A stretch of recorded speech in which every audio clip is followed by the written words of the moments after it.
That's about as bright a guy as there is out there writing about basketball. And now let's turn to smart. some. Yeah, it's really. Although he did say the Warriors were going to win 59. Here's the problem I have, and I should have brought this up. Now I'm just going to slam him after he's gone.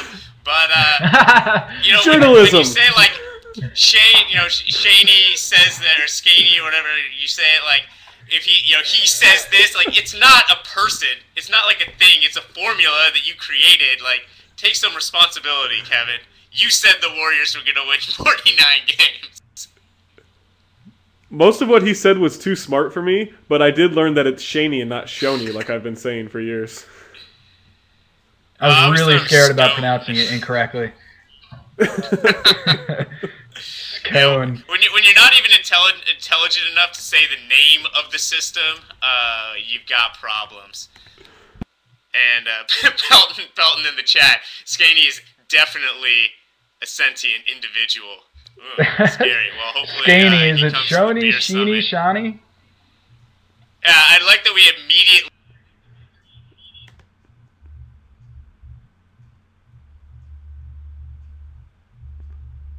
Is he frozen?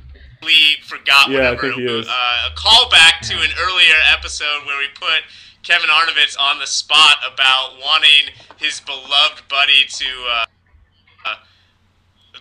lose his job within the Heat organization. Here's the question from Andrew Lynch: are Claudius and Eddy Curry going to be best friends? You better introduce Claudius a little bit too. Okay, Claudius is this, he's an elderly man from Trinidad who is one of the sergeant-at-arms in the media press room, and he's just about the sweetest guy you've ever seen, super nice, and he became, like, me and Kevin's, like, best friend last year. I'm not afraid to say it. I took a picture with him, and it was, like, the most memorable moment of last season. But anyway, I have some bad news. I haven't seen Claudius. I haven't seen him in the preseason, so I'm kind of worried about him. And I haven't heard any news. And the thing is that Eddy Curry and Claudius, there's this possibility they don't even know each other because Eddy Curry hasn't even practiced. So I have a question. In fact, I have a question. Is it possible that he is just standing behind Eddy Curry and you can't see him because of that? Boom! Or he is in his stomach because he looks tasty. Yeah, I was going to say, do we need to get the x-ray out? There's a good... I'm glad that, like, 5 people in the chat also hit on the Eddy Curry ate something that's too big to be eaten by a normal human joke. It's an old standby. All right, what are Eddy Curry jokes still funny, or like what's more unfunny, LeBron fourth quarter jokes or Eddy Curry fat jokes? I think Eddy Curry fat jokes are still getting laughs.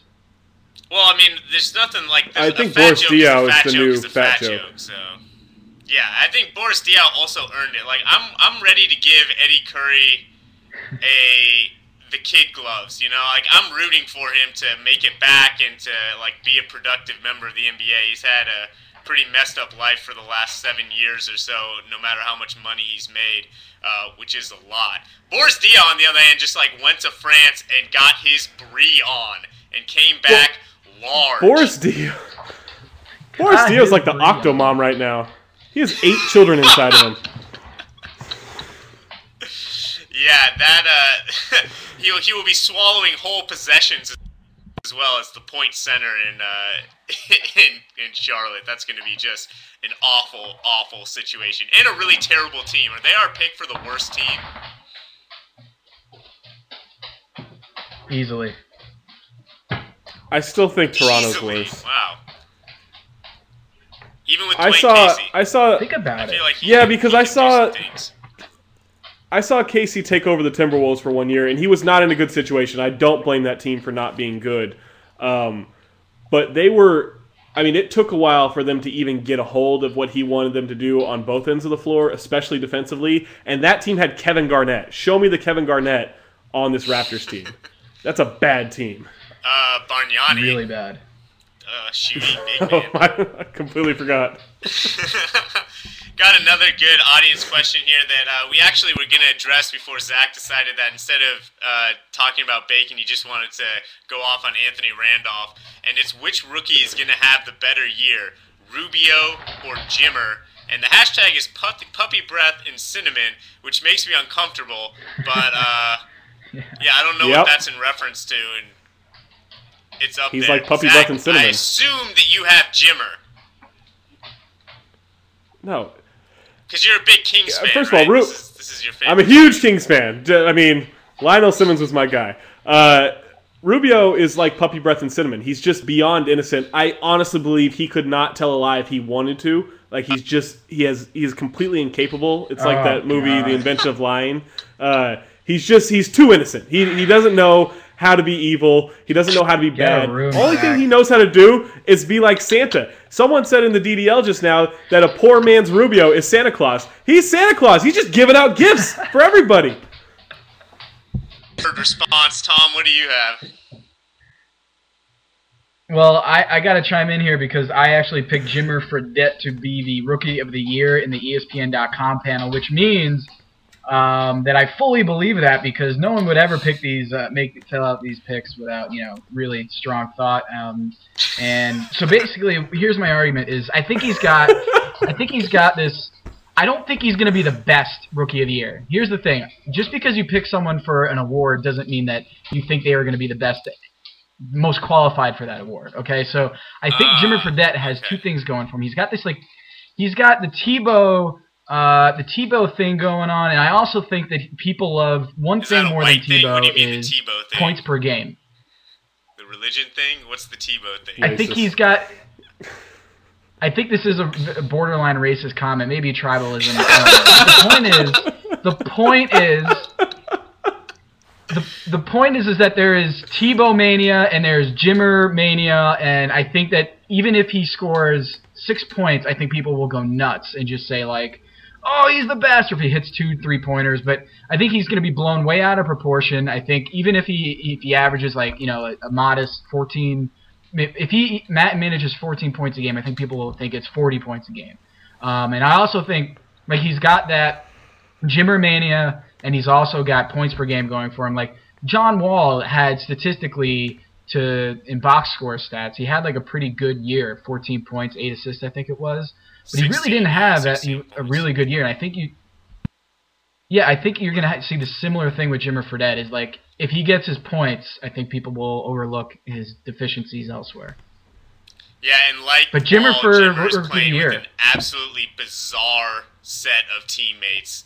So it'll be interesting. My question on Jimmer would be whether counterpoint whether or not Jimmer can get on the floor enough. I think that Rubio is going to be on the starting point guard. And I think they're going to deal Ridnour, even though I like Ridnour.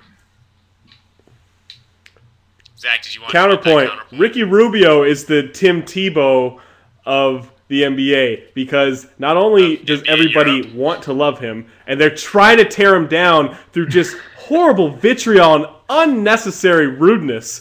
Not only does that happen with Rubio, but he's a little unconventional. Not the best shooting motion, just like Tebow doesn't have the best throwing motion. But he makes women swoon. He smells like puppy breath and cinnamon. He is the most innocent player, and he's going to rock your highlight films. Fuck it. Zach has gone into full crazy mode since he's had the Timberwolves to root for. He hasn't been this excited. What if you found out that Anthony Randolph and Ricky... What if you found out that Anthony Randolph and Ricky Rubio were best friends? What would happen in your brain? Well, all right. I found out Wayne Ellington and Kyle Lowry are best friends, and I hated Wayne Ellington last year, and that's hard for me to adjust to. So I can't even fathom Rubio and Randolph even having a conversation, let alone Well, I was going to say holding hands, but I don't think you have to hold hands with your best friend. Just hanging out. I can't imagine that happening. Yeah, no. Rubio's got me all Twitter pated because. Spaniards and European players often get the soft rap, but guards don't necessarily get that. There's something about the European or Spanish flair that for guards makes them really exciting and cool, and for big men makes them soft and weak and lame. So it'll be interesting to see how people do that.